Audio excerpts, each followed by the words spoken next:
What's up, y'all? So we're back here with it for the fourth episode. Basically, I wanted to invite some of my Latino brothers on this week and just chop it up pretty much, you feel me? We got the beers going, chill vibes and everything. Let's start it out with saying, how's life been, you guys? Oh, it's been good. I can't complain, brother. You can't complain about No, life. not at all. It's life, man. That's good. My first question is, how was your guys' first year out of school? First year out of school. I'll start it off. So the first year out of school, obviously just like anybody else, when you start going into the field, bro, it's a little nerve wracking, because it's one thing when you're in school, that's we always say you're allowed to fuck up in school, you know what I mean? But once you really go out into the real world and you're making that money, you start charging these people the amount that you charge or whatever, it becomes a real deal. So, you just kind of got to adapt the same way you adapt in school, realistically. That's how I felt, at least. So when I first got out and whatever, and I started cutting at my shop that I'm at right now, I was like, I was thinking like, man, I don't want to fuck up, I don't want to fuck up. But that's just kind of how it was. But realistically, man, once you get into a couple of cuts here and there, you just start easing into it, and once it becomes routine, bro, then for me right there, it's really just smooth. So, just make sure you got I got the right equipment. I'm already used to the clippers that we have. And the one thing different too was that trying to readjust from going from a blade to the guards. Because when I was on that guard system, bro, I was like, I have no fucking clue what I'm doing. You know what I'm saying? Especially with the guards and shit. But once you keep using them over and over, it's what's up. It's easier. So that's how I felt about it. It's my first year. It hasn't even been a year. August, we took August on, so it's gonna be a year in August. Yeah, because we all took the. Basically. We all. So it hasn't even been a year, but when I got out of school, I worked at the shop with Nino at Trends for like 3 months, 4 months. 3 months, 4 months, and it was just too much for me to drive back and forth. But I built my clientele out real quick. Yeah. I had no complaints, I was getting the pickiest people. That's the only thing that I didn't really like, but. But it went good, Yeah. So I like Mine was nice. Mine was straight. I went straight to the shop I was working at before, and it was a little different, man. You know why? Because you got the license, you feel better. You're like, this is real. I'm doing it for real now. But it sucks because now you're getting feedback when you're in the shop. Because when I was in the shop, I was cutting. I was getting that feedback that you didn't want to hear. Mm-hmm. That your cuts are not all there, and you hate hearing that shit. You know what I'm saying? Because you've been at this school for what, 10 months, and you think you're good, and then you go in there, and then you got somebody telling you, hey, that fade's not that nice. That thing hurts. It changes you. You're like, I gotta get better, and I guess what I'm struggling at now is that I don't have, like the barber, crew that I need, because it's just me, myself, in that, one little isolated salon. Yeah. And that's what I need right now, you know what I mean? And I guess it's time for me to transition and go to a barbershop instead of this one little salon, half barbershop, and it's just me running it. It really... So it is kind of tough this whole year. This whole year's been kind of tough, you know what I mean? Not getting that advice that you need. And that's what I need right now. I need some good, solid advice. Change my fades up, And that's the thing about it, bro. It really helps because it's the same way in school, because you were there before me. Y'all was there actually way before I was there. And, I never hesitated to ask, how you do this, how you do that, blah, blah. It's always good getting that feedback from somebody who's already cutting. Yeah. So, and that's how I was when I first got into the shop. I was like, yo, what do you think of this? What do you think of this? What do you think of this? Or whatever. So, but yeah, I feel you on that. But especially if you don't have people to ask and you kind of just got to depend on your own, that's hard. That's hard as fuck. I ain't gonna lie. Because when you work in a barber shop, you learn a lot from other barbers. Yeah. Bro, I learned things that I didn't even learn in school. Yeah. You know what I mean? And it's feeding easier. Off. That's what I want. That feed off. Like, oh shit, he's doing that. Maybe I can do that. Yeah. That's what I want to do right now. And I definitely think, like, going off of Edgar, I think being in a shop, it helps you grow more because, like you said, you're around other barbers who either they've been there a little bit longer than you or they've been there 15, 20 years, whatever the case is. And you learn a lot of different things from them. And it makes it easier. Like when we were in school, you're only learning based off of what the next dude already learned. You Yeah. feel me? And so on and so forth. So like when I was in there and I was, you know, I had 3 months left and shit. I those last 3 months I felt like I didn't grow at all, because you're in there and like you're in the senior chair, what they call it, and now You're just who, stuck right who do there. I have to learn from? You feel me? That's right. Yeah. You feel me? So it's like I'm helping everybody else and teaching them and everything, and now I'm trying to show them what I know, but who's, you know, putting more into me. And then I felt like I didn't start growing until I got in here, and you know, at Privilege, and I think that's what has helped each one of us. You feel me? And, you know, I know you need help and shit like that. You want to keep growing. You feel me? But I think that's everybody, even me, bro. Like I be sometimes, like compared to school, like I be wishing that I was as comfortable as like my haircuts now. Like everybody that tell me, friend, you're doing good. Like, you feel me? Stop being so critical of yourself. But for me, it's like I feel like I could do way better than what I have been doing. You know, compared to what other people believe in. But I mean, you can always get better, man. You know, that's the thing about it. It's just if you ain't got no faith in yourself, then you ain't really gonna do nothing. You ain't really gonna do nothing, especially if you're not willing to learn from people. You know, that's the one thing that I never had a problem with, bro. Like, you know, there's barbers in this industry. I'm not gonna lie. Like, you'll try to tell them something and be like, yeah, whatever. You know what I mean? Don't tell me. Like, don't tell me, motherfucker. Like, I know what I'm doing. That's cool. That's cool that you know what you're doing. But, you know, I'll never take away from a feedback. If somebody tries to tell me something, tries to school me or learn me or whatever, I ain't got no problem with that, because I can take criticism. There's barbers out here that can't take criticism at all.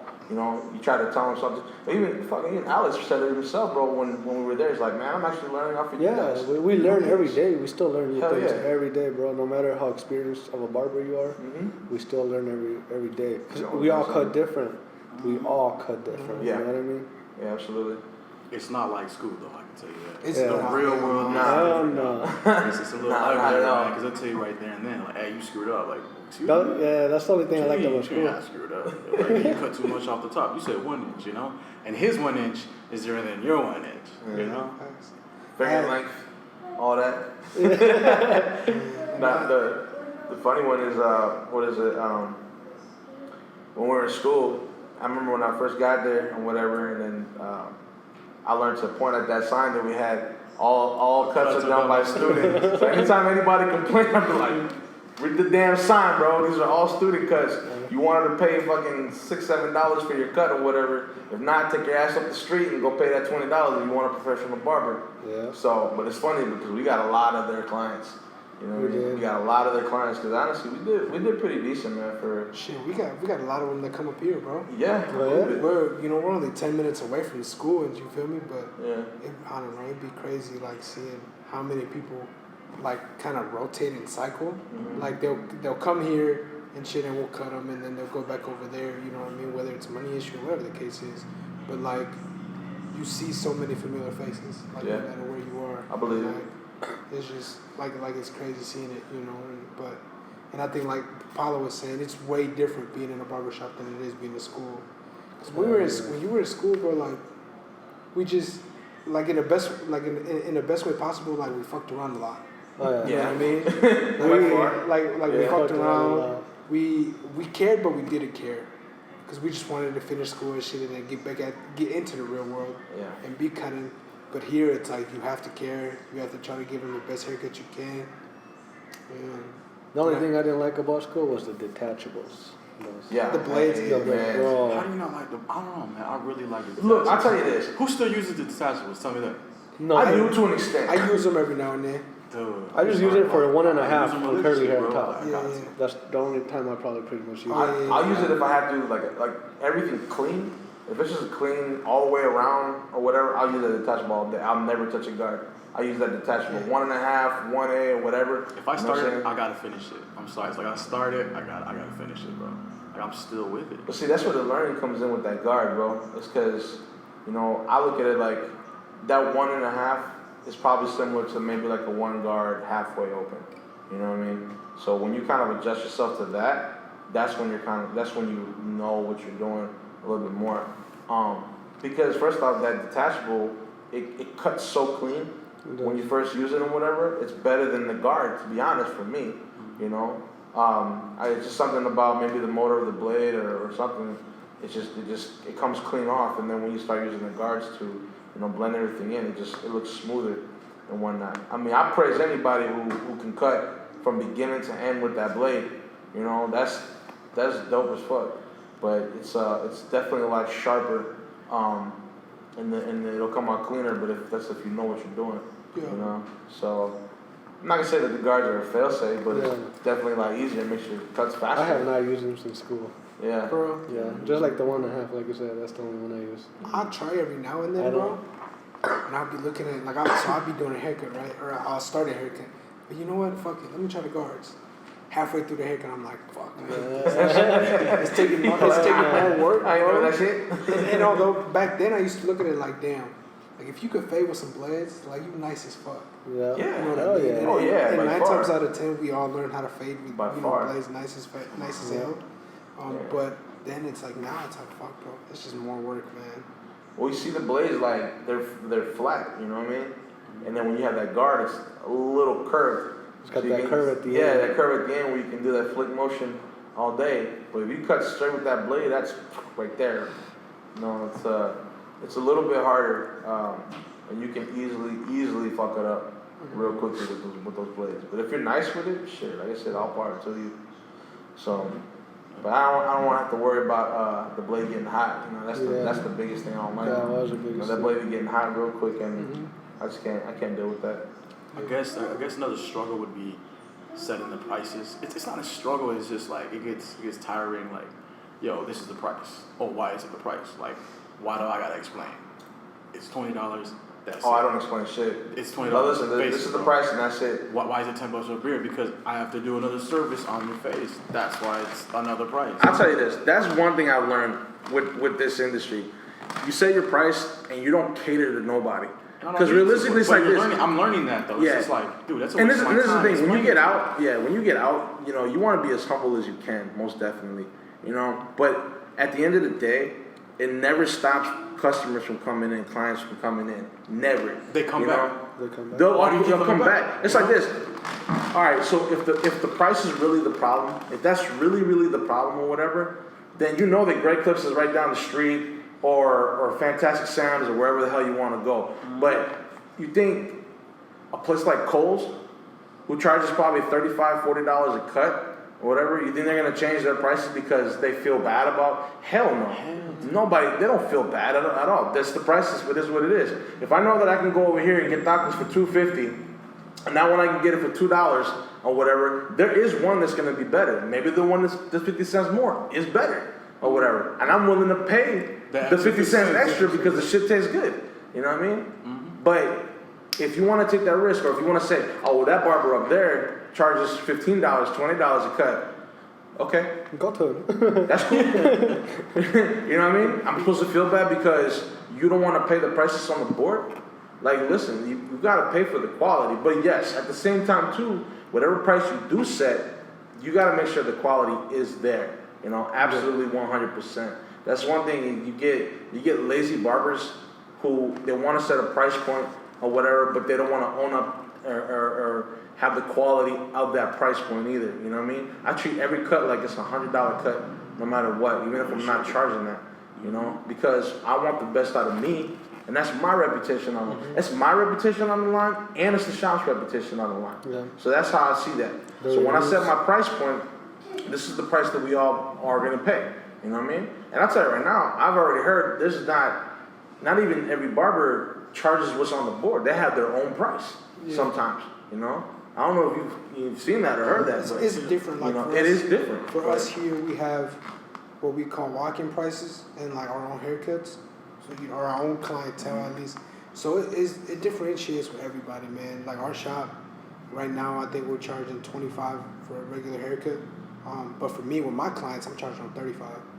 So like it's different wherever. Like if I get somebody who walks in and doesn't like book appointments with me like that, then I'm charging them the shop price only because that's the ethic or the barber ethics that we were taught to follow. You feel me? I don't want to charge anybody if we don't need to, or overcharge them if we don't need to. But I don't want to look at it as overcharging because it's different. Because I feel like when you set an appointment with somebody, you're paying not for the haircut, but you're paying for their time. You know what I mean? And I think that's what I've had to learn in here, being in the shop. That's what I learned. Like, you don't pay for a simple haircut. You pay for time. You pay for the years that the barbers have in it. And not only that, I just feel like every barber knows different things. You feel me? So it's like you're paying for that person specific. So it's different for everybody. Like I wouldn't tell nobody like, damn, why you charging $35? You feel me? If their haircuts are not like that. It could be just because he's been in the game for 10 years or whatever. You know what I mean? And his clients love him like that and they fuck with him like that. Then by all means, I would, for me, like I'd never knock somebody's hustle. But at the same time, I know, like Nino said, there's barbers who are charging $40 and they don't deserve it. I feel like, you feel me? But that's my opinion and it is what it is. And at the end of the day, get your money. But I just feel like the clients, like he was saying, clients look at it like, oh shit, why am I gonna pay this much when I can go over here? Like, oh, cool, go ahead, do it. It don't bother me. There's enough people to cut in the world. You know what I mean? Or the same way, like there's barbers who feel like they should compete with one another. When it's like, bro, there's hundreds of thousands of people in just that small area you're in. Like, why does it matter who's cutting who, or you know what I mean? Who's making how much money or whatever?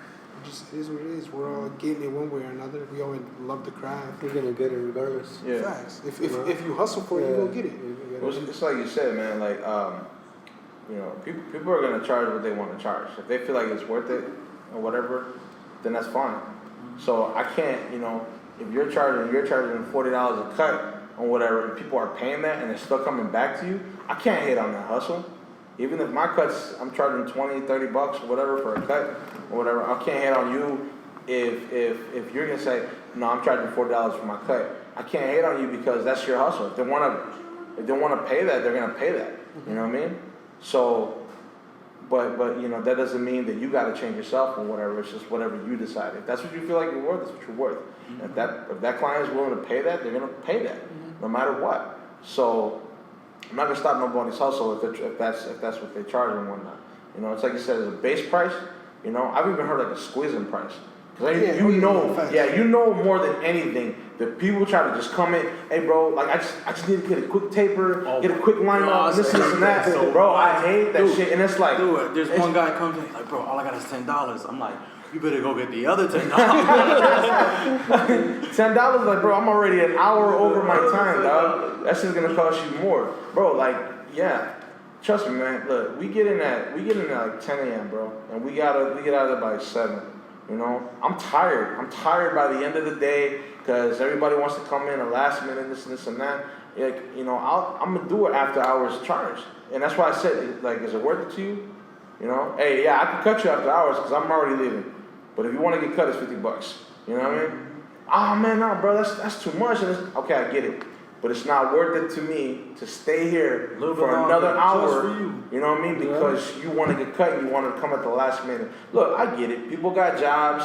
Maybe they get out late and whatever the deal is. But at the same time, this is why you can call the shop. This is why you have Google Maps so you can check and see what's open, what's not open, or whatever. If you're trying to get cut by me and you already know I'm already past my time, it's got to be worth it to me to be able to cut you up.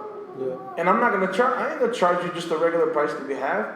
Because then what? I'm screwing myself over, man. I'm taking away my time from my family, from my daughter, from whatever I got to do, from my sleep or whatever. It's got to be worth it to me to be able to stay there. So if it's worth your while and you want to pay that, cool, I'll stay. You know what I mean? Mm-hmm. But I'm not going to stay if it's not worth it to me. And that might sound selfish. But it might sound selfish that way, but I don't look at it that way either. It's just having them respect your time. And that's one thing that I see a lot of clients. They don't really respect. Some people don't respect anybody's time. They don't respect the fact that somebody has an appointment. Just give me in real quick, bro. Nah, my guy's right there. He's sitting right there. He's waiting for me, bro. Like I said, I just need this and this and that. All right, cool, $50. And then you wait for the reaction. Nah, man, yo, come on, man. Like, no. If I'm going to squeeze you in, I got to tell my guy who's waiting right there, who's been waiting for the last half hour, you know what I mean, that, hey, I'm going to get this dude because he's going to pay me double what's on that board or whatever. So if it's worth it to you for me to squeeze you in or whatever, then I'm going to charge you that because now you have my guy waiting. You're wasting my time and his time because that person went out their way to book it. So it's just sometimes you gotta be like that. You know, Yeah. like I said, I don't mean to be a dick or nothing like that. You just sometimes you gotta talk to people Sometimes that you way gotta so do they it. get it. You know, that way they learn. So No, yeah, though, Nino, like you were saying, I feel like we were having this conversation in the shop the other day. I feel like the clients feel like we're not human, bro. I was on call, you know? You got me, right? Yeah. Bro, I got you. like on the 4th, bro, I had people, they was calling me, hey, bro, you coming up at this time? I need to be here. Like, nah, bro, not only do you shit have shit to do, I have I shit got to something do to do. You feel me? Or like, when, let's see, let me think. I was here the day before New Year's, I was here the day before Thanksgiving, day before Christmas. People try to get me to come in the day of Christmas, but it's like, nah, bro, like it don't be worth it. man, they treat you like you ain't got no life. Yeah. Man, like That's the shit you that gotta sucks. be there for them at that certain time. You know what I mean? And I think for me, like that's why, like I got a lot of clients where I don't cut now because they were like, "Hey, bro, you cut me up at this time." Like, nah, bro, I'm not gonna stay an extra 3 hours just because you want me to wait for you. You feel me? It's like, but yeah, I just feel like it, like you were saying, how people don't respect our time like that. Cut. Where's the thing? Cut. Take two. Too bad I can't do this. Oh, this is what I was gonna say is, what people don't understand is, we don't get paid overtime, right? We don't get overtime. We don't get holiday pay. We don't get paid time 401k, off. We don't get none of that. 401k, insurance, no medical benefits. and shit like that. We don't get none of We have to that. work So for that it's money. like all our money comes out of our pockets. People be like, shit, y'all making whatever, right? People be counting our pockets. And they be like, shit, you make whatever. Yeah, but I gotta pay this, right? I gotta pay medical and everything. I gotta put money aside in case I gotta take time off. You know what I mean? But people don't be, they don't be understanding that. Still They gotta don't- pay they that don't light bill. realize I still gotta that pay that light bill. Talking about.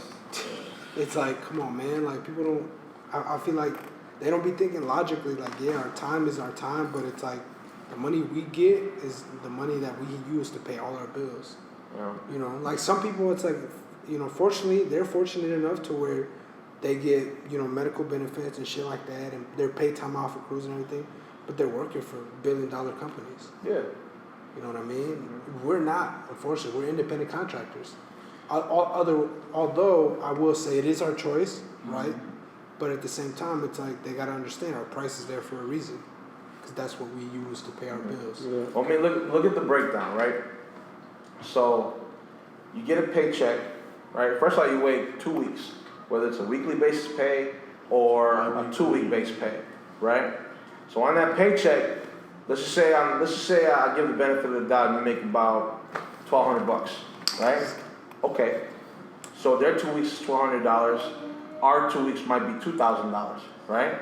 Well, oh, you make money, bro. You make money. Okay, we'll break it down, right? I got the light bill to pay, right? Because they're not taking taxes out of that. They're not taking taxes out of the money that I make from the shop, right? But they are taking it out from the check. So I'm giving to the state. I'm giving to the government. I'm giving to my medical bills. I'm giving to 401k, right? All that, because you add up all those taxes this month, it's about $500 right there. Just in the taxes that was taken out, $500, right? So you chip that away from the money you making from the shop. That same $500 is because you're paying towards your bills or whatever. You know, it's the same concept. The only difference is we're seeing money firsthand in our hand that day when we cut somebody, right? Versus seeing it in 2 weeks. What they're not seeing is that all the taxes and stuff that's already taken out. So you get your W-2s and it shows, okay, this month or this year, this is how much you paid in taxes. Now, and then when we got to do our taxes, we got to add up all the shit from whether it's our Square, whether it's our Venmo or Cash App or whatever, you got to add all that shit up and all of a sudden report that shit to the government. You know what I mean? To be like, okay, this is what we made. This is my takeaway. This is how much I had to invest in a new set of clippers, or I had to pay my mortgage, or my car or whatever. Have you done it yet? Because I haven't done it yet. Taxes? Yeah, the taxes. Yeah. We're doing It's not hard, bro. It's not hard. It's not. They I did it for my job, but I didn't do it for. So I didn't it's do it yet. different. You don't pay your taxes for at your other job, but you get your W-2. Yeah. And what's the one that we get? 1090. 1090. That's 1090. Yeah, this is 1094. That's what we something get, like that. right? The thing that sucks about it, bro, is you're gonna pay a lot of taxes for Yeah. the money you made. I'm sure. By Facts. far. Like what? Like damn near 25%. Really? Yeah, facts. That's how much you pay, bro. Damn. 'Cause I did- I think it might be short, maybe 22 or 23, but either way, I mean, it's a lot of tweak it. fucking money. yeah. I only make 20 grand last year. You make, right? Let's say, okay, now it's different, right? If we have to, if let's say we want to buy a crib or something, Yeah. right? You You wanna gotta, look you good. gotta show you made money. So now, let's say you tell them, okay, I made 100 grand, right? You're paying 22 grand off the bat for taxes, bro. Now, if you didn't have money saved, maybe okay, cool, right? You could get a payment plan, but you pay interest on it. So now instead of it being 22, I don't know what the interest is. Shit, that reminds me, I gotta call him. Because I did my tax for 2018 and 19. Yeah. I did them this year for like those 2 years. Yeah. And well, I mean, I got kids, so I didn't get to Yeah. pay back. I actually got money back, so. But I didn't think it was that bad. I put down that I did like 47 or something like Yeah. that. Mm-hmm. And it wasn't bad, to be when you got honest. kids, it averages out. Yeah, You but I feel me? still. But it's like, fuck. I Yeah, don't know, still. man. It's just, Oh, But that's you gotta what. show proof though, right? Like if you put down that you did 30, you gotta show them that you Yeah. did I mean, on if- your square or whatever. if you gotta get, show 'em. well, yeah, this is the way it works basically. As long as you're not lying to the government, you'll be fine. If you get audited or something, then you have to show proof. Because what I did is I took my bank statements. Yeah. Yeah, or that. Bank statements help. I just took all my bank statements, bro, everything, and I was paying everything with my card, with my Yeah. debit card, gas, food, all this, buying things, and Yeah. I took it in, and Yeah, that's that's smart. that's So- all they do. And so, like, when you get somebody to do your taxes for you, if you bring them all that stuff, Yeah. that's what they get paid for. You feel me? Motherfuckers getting like $300-something. So you Receipts, better do yeah. everything for motherfuckers. Because they do charge for those. They charge like $300 far, yeah, bucks. they Dude, charge you I paid fucking $375, big bro. money. Yeah. You know what I mean? So And it's crazy because like I shopped when we first did the taxes for last year and shit like that. I shopped it around to see who would do it, and the tax people actually get nervous with those. barbers or independent workers or whatever. So like, oh no, I've never done nothing like that because they just want the easy route. They want the W-2 and Just type you it know, in. just type the shit everything. in, everything like I can do that. You know what I mean? I just use TurboTax and I'll just do it right there. But when you actually get these are all my receipts, this and that, blah blah. They break it down. And it's funny because it's not like the old days either, where they'll take all that shit or whatever and add all that shit up and be like, all right, well here's what you either gotta pay or this is what you're gonna get back, Yeah. right? They don't want to do that. Now you got to do it in the form of, you know, everything you wasted on everything you bought for your job, your gas, and for this and that, blah blah, everything that you had to pay for Yeah. or whatever. You break it down and then you bring it to me. They want everything simplified, right? Because I'm gonna tell you right now, That's too much. I was talking to the barbers in my shop, and I was like, man, we were like, yo, if there was an actual tax person who could do taxes for barbers, that person would make so much fucking money. Come on, bro. Holy shit, bro! If you had a tax person for just straight barbering, holy shit, they would make so much money. What do you guys think? So we're all at different places, right? I'm at Privilege. We're in the middle of the city, right? You're out in Apple Valley. You about to be in St. Cloud. You feel me? You're out in Faribault. So it's different areas. We're all hitting different markets. I think this next question was, what are some of the struggles that you have faced being a Latino barber? I think just being a Latino in general, you know, being out there, you know, trying to get the diverse people in, you know what I mean? You know, there's Asian people out there thinking, oh, he's Latino, he can't cut Asian hair. You know, you got Somali people, I still want to drive to Minneapolis, go get my cut over here in Minneapolis because there's a mall over here, you know, stick with my people, you know, that's the struggle, you know, because I get Somalis come in and they're like, can you cut Somali hair? And I'm like, bro, I cut any type of hair. It's just hair, bro. You want a fade? I get you a fade. You want a taper? I can get you a taper. Yeah. You know, he's like, I don't know, man. I don't trust you. You're not Somali. You know what I mean? It's like, man, sit your fucking ass down. I got you, dude. And it's just that's the hardest part. You know, trying to be diverse. I used to take it personal in school. You know what I mean? In school, I took that shit personally or whatever. But then I learned, you know, realistically, like I get it. You know, if you go. You know, and nothing against white barbers, but if you go to a white barber, you know what I mean, you're gonna be like, this motherfucker really cut. The little Nah, 5-minute I'm cuts. away on my guy over here. You know what I mean? But we ran into that in school a lot. But though. yeah, exactly. we We ran ran into into Big that. time. Right? Being on pain, bro. We had a lot of Yeah. I feel like I feel like a lot of the people would sit down and be like, oh, you know how to cut this type of hair? It's like, Right. look at where we're at. And You know what I mean? yeah, they're surprised, like, oh, okay, I guess you can, you know. But that's the thing about it is that you can always give a shop a chance, you know. If you don't give them a chance, then you're never gonna know at all, you know. Yeah, that's true. You know, back when I thought sushi was gross, I'm like, oh no, I'm never. That's just nasty. But then I'm speaking from, oh, I never tried sushi. Well, you hear it. But when I have it, I'm like, oh damn, this is pretty good. kinda fire, You know, it's huh? fucking fire or whatever. But that's how people kind of treat it when they first go to these shops. You know, oh, can they cut this type of hair? You know, like I'll struggle. If I struggle with anything, it's more so just like the scissor techniques, because I'm always constantly with my, you know, with my machine, my clipper, or whatever. But you know, when somebody comes in, I'll tell you this. At my shop, old white man or people with long hair. The minute those two types of people walk in, everybody folds right off the bat. Because they don't know what fold to do. because they're like, long hair, I don't know what to do, you know. But I'll try it and I'll make sure, you know, because I just got to learn what I learned from Yeah. school, even though I don't do it very often. What do they want? They just want to trim it. All right, pull the hair out, trim it that way, you know. Old white hair or whatever, okay, do it this way. You can't give it the same type of lineup as you would to a brother or Latino, and as you would to like an older white gentleman and whatnot. So, you know, I don't mind those challenges and whatnot. I just feel like as a Latino barber, we come across a lot of types of hairs. Very much so. You know what I mean? Like, they'll look at us and they'll be like, you can do straight hair or curly hair. You know what I mean? Mhm. Yeah.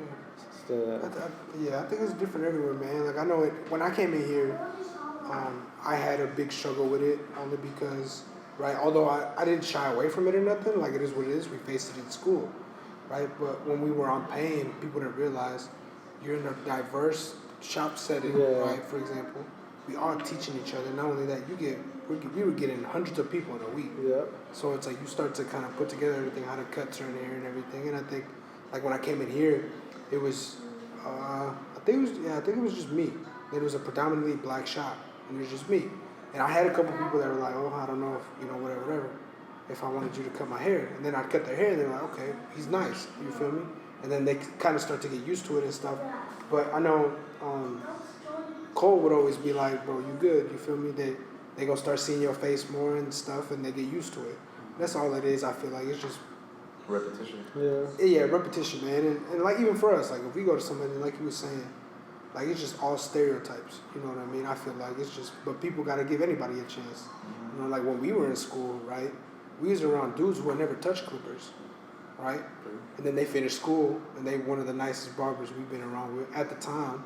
You know, although some of them don't cut hair now no more, but either way, it's like anybody can cut hair. It's not a crazy thing. Some people are just happen to be naturally more talented in it, but anybody can do it. You know what I mean? It's just breaking the chain, bro. That's what it is, you know. Them coming in saying, hey, can you cut my hair? It's like, bro, this is a barbershop. Sit down, I got you. And I'm getting used to saying that. You Yeah. know, like, this is a barber, bro. I'm a barber, I got you. Sit down. Yeah. That's it. You know? And then afterwards, they kind of like, That's okay, it. They shit, know what's yeah, up. I'll mess with it, you know, whatever. Yeah, I know, man. I think that was my like best feeling, and like Nina, when we was in school, right? Like I would kind of take it personally when they didn't want me to cut the hair, but I was like, okay, cool, fuck it. You don't want me to cut your hair? That's fine, right? So I had multiple times where people would come and sit down, right? And then my next client, he happened to have curly hair or whatever, and I'd cut his hair and I'd blaze him, and then they were like, hey bro, cut my hair. Now you want me to cut your hair after you just saw me. But even then, Lo, I feel like that's the best feeling because it's like you're letting your own work, you know, kind of show for your skill. Yeah. You know what I mean? And I think that's what helped me a lot and helped me continue to grow too. You feel me? Kind of being able to understand like people gonna be picky, people gonna be who they are. You know what I mean? You can't help it, you can't change it. You just gotta try to adapt to it. You know what I mean? Yeah. And get better with it. So then, last thing to close it out, what's your guys' experience been now coming back? We're a month back now. What has it been like after COVID? The first week was crazy, man.